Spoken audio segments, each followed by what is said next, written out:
Welcome to our final episode of Season 1 of Church Historia. Thank you so much for joining us on this journey. It's meant so much to us, and we appreciate all of your reviews and emails and ratings and for sharing this podcast with your friends. And this week, we're going to take a slightly different approach, and we're going to talk about something more general to American Christianity.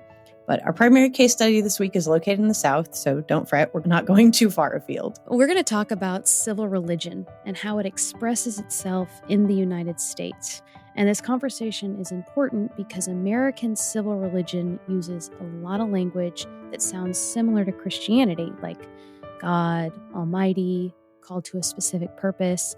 If you watch the inauguration, there was a lot of this. But it is its own thing with its own stories, symbols, rituals, and heroes. And we believe that talking about civil religion and learning how it relates to Christianity and patriotism is important for us to have a greater clarity about each of those things and to help us, as individuals, better understand our motivations and beliefs. And a couple of editorial notes before we get started. In the aftermath of the attacks on the U.S. Capitol in early January 2021, there's been a lot of discussion about Christian nationalism. And Christian nationalism and civil religion are different things, but they both occupy the borderlands between Christianity and patriotism. And as a note, patriotism and nationalism are different things. One can be patriotic without being a nationalist, but most nationalists view themselves as deeply patriotic. Christian nationalism demands Christianity be privileged by the government and implies that to be a good American, one must be a Christian, and really a specific type of Christian at that. Civil religion, on the other hand, doesn't care about an individual's devotion or religious practice. And as a second note, the existence of civil religion itself is something that just is. It, like other religious traditions and religions, can have both positive and negative impacts on the community around it.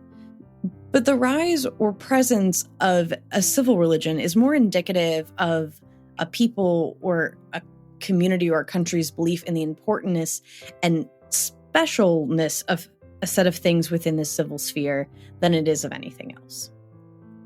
So, Steph, basically what we are doing here is we are committing a big no-no, and we're talking about politics and faith in a single conversation.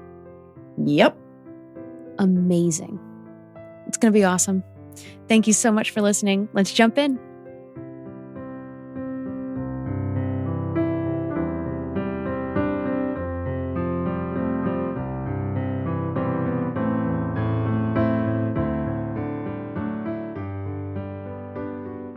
The last episode, we touched on the work that Graham and Eisenhower did together around encouraging Americans to be people of faith and this incorporation of religious kind of Christian or maybe even pseudo-Christian elements into kind of civil dialogue about adding "In God We Trust" as the motto, adding "Under God" to the Pledge of Allegiance.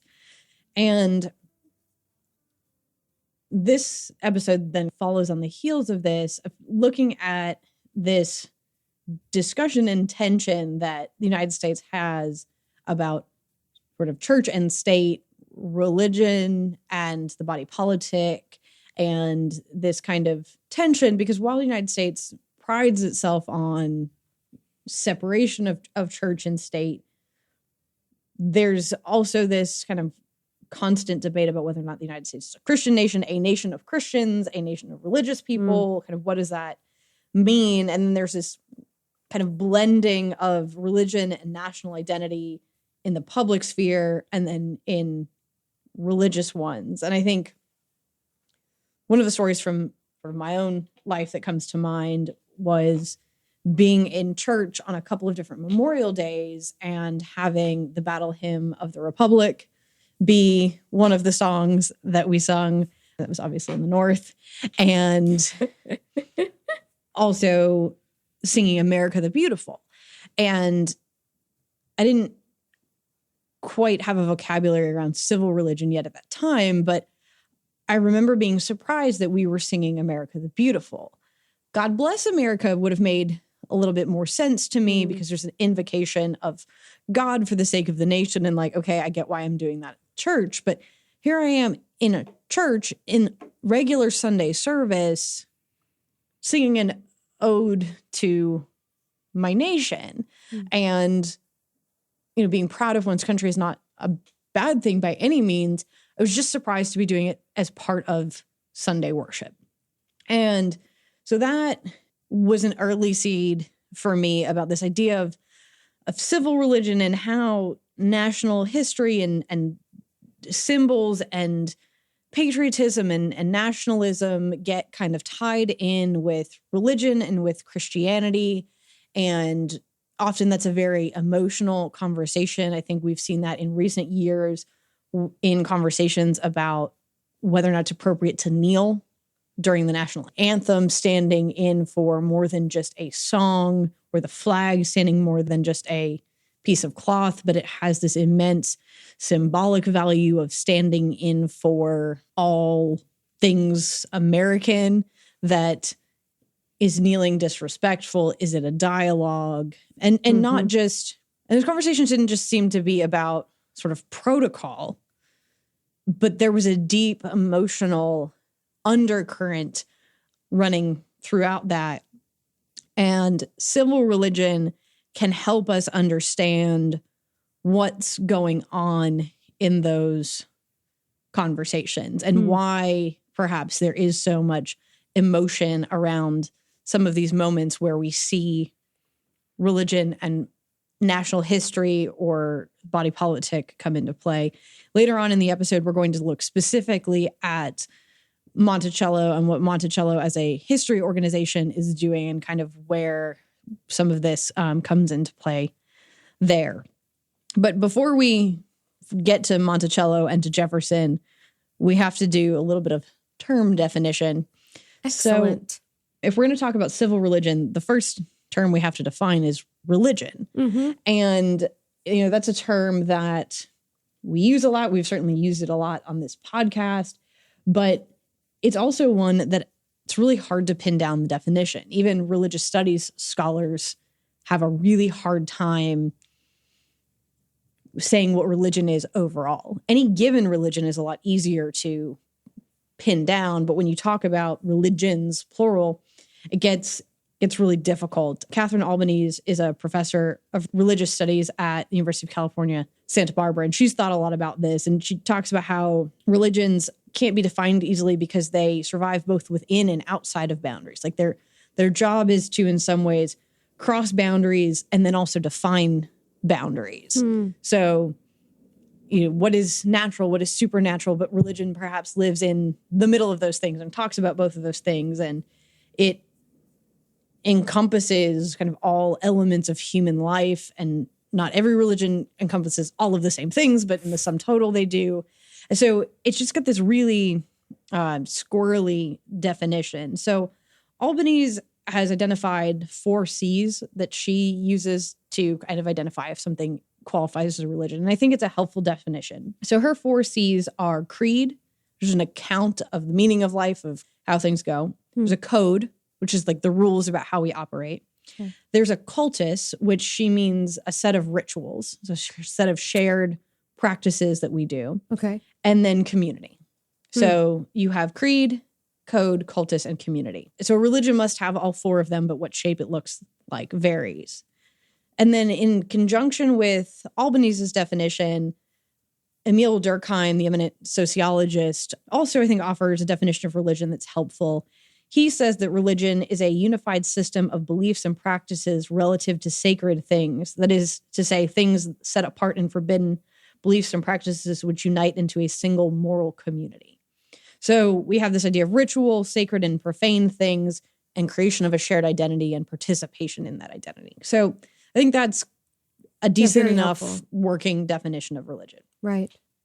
So then we get to the kind of civil part of civil religion and what that means. And so civil here is kind of broadly referring to things in public life. So not just necessarily political life, but the public sphere as a whole. Football games, Yep. Public gatherings. Public squares, public holidays. Mm-hmm. And so we get to civil religion within the United States. Robert Bellah, who's a historian of civil religion, really was kind of the first one to name this within the American context. And he describes it this way. He says, though much is selectively derived from Christianity, this religion, meaning civil religion, is clearly not itself Christianity.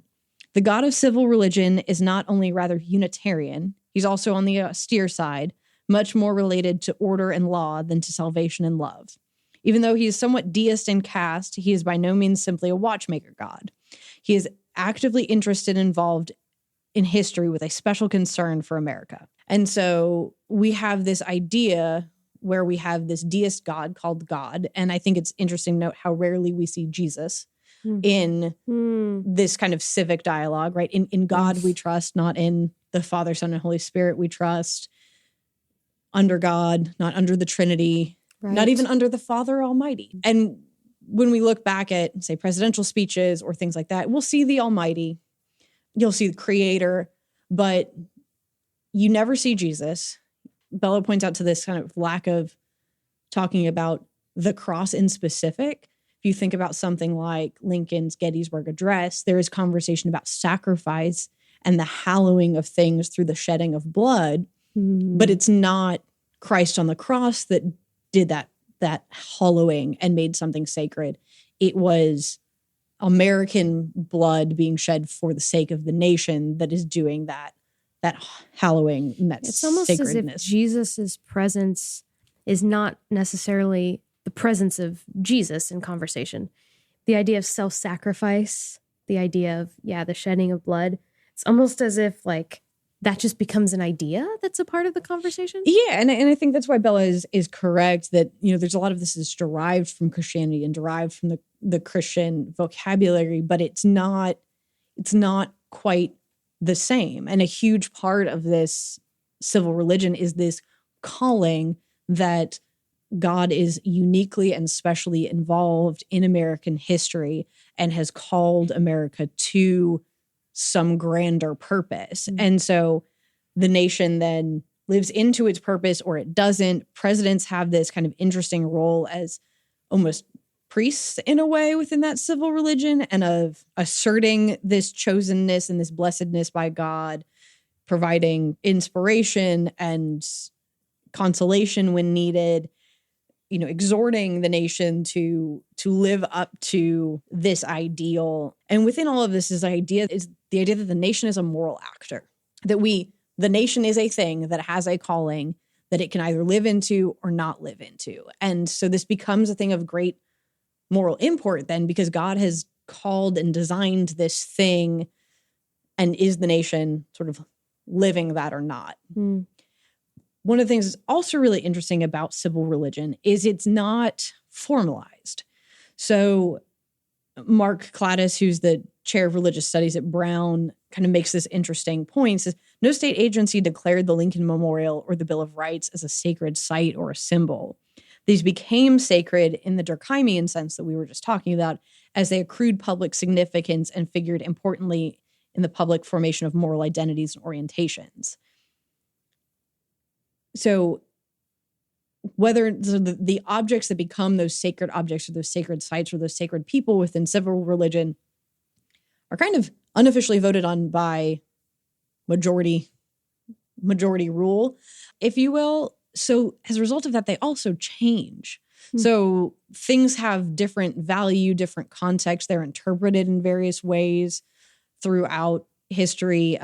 You can look at something like the Constitution or the Declaration of Independence and the phrase all men are created equal. And the Declaration and the Constitution in particular have these huge sacred values that people have attached to them. They have become these almost mythical objects in our national discourse about how we should think about them, talk about them. Are we allowed to edit them? Right? The conversations about amendments to the Constitution always, at least seem to me, incredibly touchy, because to suggest it needs amendments would be to suggest that perhaps it's flawed or incomplete. And that seems something that gives a lot of people pause, to suggest that maybe it doesn't apply for all people at all times in all situations and needs modification. So going back to the Declaration of Independence, we take this phrase, kind of all men are created equal, that's been interpreted by different groups and understood differently. And that importance of sort of leaving it alone or leaving the traditional understanding of it alone has varied. You certainly see the civil rights movement and the women's rights movement about what rights are to be had, and do they only belong to white landed men, or do they belong to others as well? And so I think part of what makes civil religion even more complicated is the fact that there are civil religions. So not only is it not a formalized thing in general, it's not even a formalized thing in particular. It shares a lot of this vocabulary with Christianity, which makes it at first blush maybe look like it's the same thing. And so it is a thing that I think operates within our communities, but that we have a hard time identifying and pinpointing and understanding where are those lines between nationalism, civil religion, and what I'm going to loosely call traditional religion, for example, for Christianity. And so I think a really good specific example of this is looking at Monticello, which was Thomas Jefferson's home, and particularly looking at the work that they have done in recent years to tell the story of the enslaved people who were at Monticello, and also to talk about the relationship between Thomas Jefferson and Sally Heming. Mm-hmm. And historically, they've kind of avoided talking about either of those things. And that's true when you visit a lot of slave plantations in the South. You often get a history of the big house, of the white folks who lived there and what they did. And oftentimes, if they had a plantation that large that lasted to become a historical site, they had money and influence and power. And so there is an interesting story there, but that's oftentimes been the only story that's been told. And the story of the enslaved people who worked that land and who lived on that property is often ignored, I think in part because it makes us very uncomfortable to acknowledge the depth of that suffering. And so Monticello in recent years has tried to do more to highlight the lives of the enslaved people at Monticello and what their life was like. And then also, most recently, they set up an exhibit, I think it opened in 2018, dedicated to discussing the relationship between Thomas Jefferson and Sally Heming. So Sally Heming was one of Thomas Jefferson's slaves, and there's been a long-standing belief that Sally Heming had children by Thomas Jefferson. And that has carried on into some DNA research that has been done with some of Sally's known descendants against some of Jefferson's known descendants. And the biggest study that was done came out as saying that Sally Heming's line and Jefferson's line mixed, and that Sally had children by Thomas. And that relationship is particularly problematic and challenging because it's not a relationship of equals, right? Jefferson owned Sally. Yeah. And so there is a lot of speculation about what exactly those dynamics were within that relationship. But I think we can say certainly that it was not a relationship of equal power. And so making that assertion at all has been very controversial. And Monticello's attempts to tell and share this history and to talk about the relationship between Thomas and Sally has been very controversial because of our understanding of Thomas Jefferson. So in the United States, our founding fathers are legends. When we generally talk about them, they're these near mythic men who did this great and wonderful thing. And I think we often like to think about them as kind of all-knowing or smarter, or able to see more than the average person. We have tremendous faith that the ideas and structures of government that they thought about and thought of are transcendent in a lot of ways, and that they are, these are our heroes. And of all the founders, right, Jefferson wrote the Declaration of Independence. He is like, if you had to pick one founder who's kind of the first among equals, I'm not sure if it's Washington or Jefferson. And it's probably Jefferson because he wrote more stuff. And so here we have this mythic founding hero who's, the father of liberty, and wrote all these beautiful words about justice and freedom and independence. And when we understand that through this lens of civil religion and the moral import that is, that we live in the nation that is Jefferson's legacy and it's called to this great purpose. Well, then when we start talking about Jefferson as a human, a real person, and a real person who is flawed and who owned other people, who had a questionably consensual relationship with a woman, and not just a woman, but a woman who he owned. When we start to look at these things about Jefferson, that kind of starts to tarnish this vision that we have of this mythic hero who brought forth all of these glorious things about liberty and freedom. There's a bit of cognitive dissonance there. Yes. Where it almost feels like we're talking about two people. Yes. And how could somebody who, espoused these beautiful ideas also have done these despicable things? And I think you're right on with that cognitive dissonance and this struggle that we have. And it's not just the cognitive dissonance when we hear about a generic person who has done both good and bad things, but there's something about the fact that Jefferson is a founder and is part of this mythos and has this status that if we start to question him, what else do we have to question? Yeah. Do we have to question those words that he wrote, those foundational values? What does that say about our calling as a nation? Are we really this blessed and this pure and this called if our founders did despicable things? And can we have both? And so there is a lot of resistance to thinking about Jefferson as a slaveholder, or talking about him as a slaveholder, or talking about his relationship with Sally Heming. One of the things I think is really interesting is there's an organization that's headquartered right down the street from Monticello called the Thomas Jefferson Historical Society. And it was explicitly established as a response by a cross-section of citizens to efforts by many historical revisionists to portray Thomas Jefferson as a hypocrite, a liar, and a fraud. And it disagrees with the assertion that Jefferson and Heming had children together. And those things are very closely aligned. And so I think it's interesting that this whole historical society has formed to defend the reputation of Jefferson. Because in these lines, I read that it is a bad thing to be a hypocrite, a liar, and a fraud. And I don't know that those are adjectives I'd like anybody to use for me either, but we don't form societies for every individual who's been called a hypocrite, a liar, or a fraud. But there's something about Jefferson. There's something about why it's important that Jefferson is not a hypocrite, that Jefferson is not a liar, that Jefferson is not a fraud, that Jefferson did not have a relationship with Sally Heming, particularly because of its cloudy consensual nature, right? That's a bad thing. And Jefferson can't do bad things. We can't have him being a bad person. And when we start to get into why can't we have that? Why is that uncomfortable for us? I think we start to encounter these pieces of civil religion, these things that maybe we haven't named for ourselves, but we place tremendous value on. There's a lot of rhetoric throughout the United States history about God calling America to fulfill a specific role in the history of the world. And I think that's something that a lot of Americans, in one way or another, carry with them.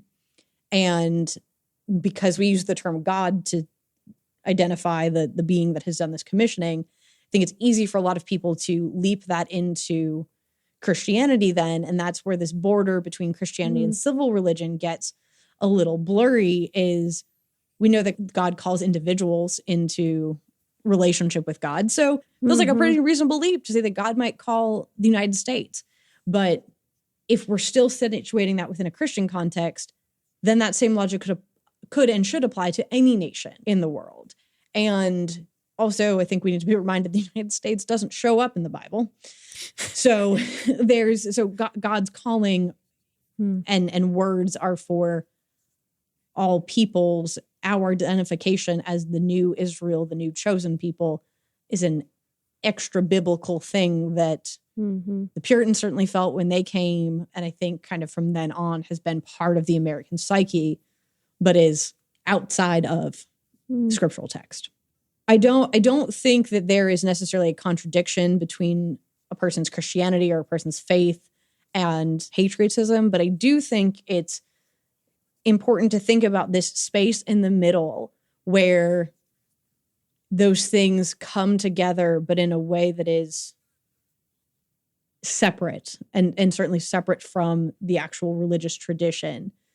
And that it's good for us to have these labels and to have these terms and to be able to use them when we talk about things, when we think about things, when we think about why talking about Jefferson as a slaveholder might make us uncomfortable. Yeah. And hopefully this gives us a vocabulary to help understand those feelings and work through those feelings and decide if those are positions that we feel strongly about and want to keep, or if those are things that maybe we want to hold a little bit more loosely. Since this season is about particularly the South, there's a certain road that I have to be aware of when I drive down this road. It is full of yard signs that say Trump 2020, followed by things like Jesus is Lord, and things that are both nationalistic and both Christian in nature. And I don't think anyone would argue that there is a sort of coming together of those things on certain levels within certain communities, within certain movements, and especially in the South. I think that's very present. And we've talked a lot throughout this season about people being motivated to do things based on their faith and to do things in areas of social reform or moral reform and to participate in politics or civics as an outpouring of their working out of their faith. Mm-hmm. And what identifying civil religion helps us do is helps us better name the motivations for the things that we do. As we've talked about earlier in the season, people are motivated by a variety of things, and you can even have multiple motivations for doing a single act. And I think that civil religion can help us just understand and name those motivations.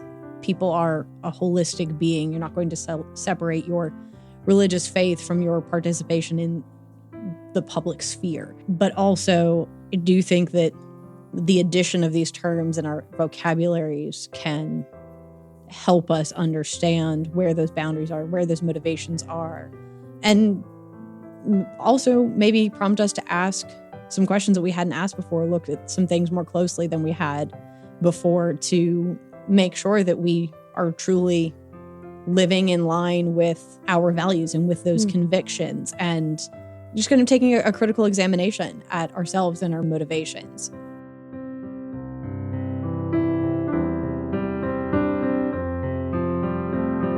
This concludes our first season of Church Historia. Thank you again for joining us on this journey. We hope you found it enjoyable, thought-provoking, informative, and fun like we have. We'd love to hear from you about what you enjoyed the most. So if you haven't already done so, we'd love if you left a review on your platform of choice and/or told a friend about our podcast. We'd be so grateful. And if you're on our email list, keep an eye out in your email over the next couple months for some extra bonus content and announcements about future plans. And if you're not on the list, join it at churchhistoria.com. Until we talk again, may all be well with you now and always. This has been the Church Historia podcast. Our host and historian is Stephanie Fulbright, and our producer, designer, editor, and co-host is Leslie Eiler Thompson. All the music played in this season was done beautifully by Andrea Yohe and Megan Santee. We're so grateful to the folks at the Scarrett Bennett Center for allowing us to use their gorgeous space for recording these episodes. You can find links to all the episodes and learn more about the team at churchhistoria.com. Thank you for listening.